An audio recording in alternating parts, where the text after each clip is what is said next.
Вдигни темпото, увеличи печалбите. Темпобет. Даване веднага към Йордан Христов, който пък остави топката за Сашо Александров. Сашо Александров, хубаво подаване за Христов в наказателното поле. Йордан Христов, подаване в наказателното поле. Топката стига там до Светослав Петров, но Тодор Неделев. Той стреля. Удар е блокиран от Стоян Колев. Хубаво двойно подаване. Асис мина през последния защитник на Ботев. Шанс за Черноморец. Рахов обаче загуби топката и сега още едно негово нарушение. Това ще е червен картон. Атанасов определено е по-бърз от Цонков. Атанасов трябва да влезе в наказателно поле. Решава да подава. Възможност за Христов.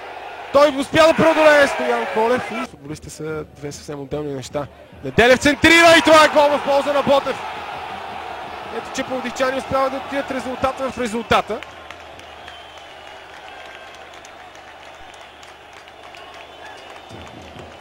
Още веднъж подаването на Неделев и там Домакинов.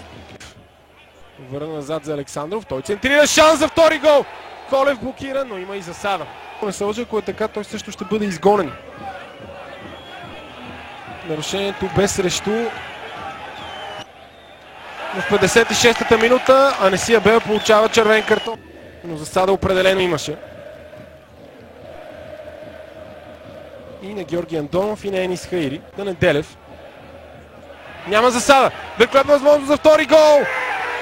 Колев отново спасява. Андонов направи го, киков сбърка. Андонов наказателното поле пада и това е Дуспа.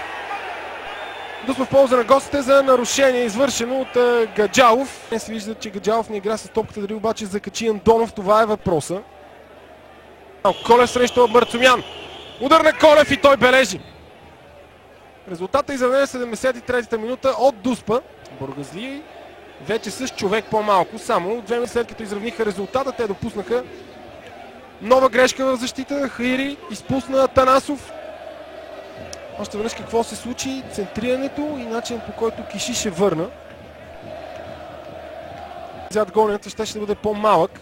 Стоян Колев със сигурност не я лови чак толкова напред. Ето го изпълнението. Христов и бележи!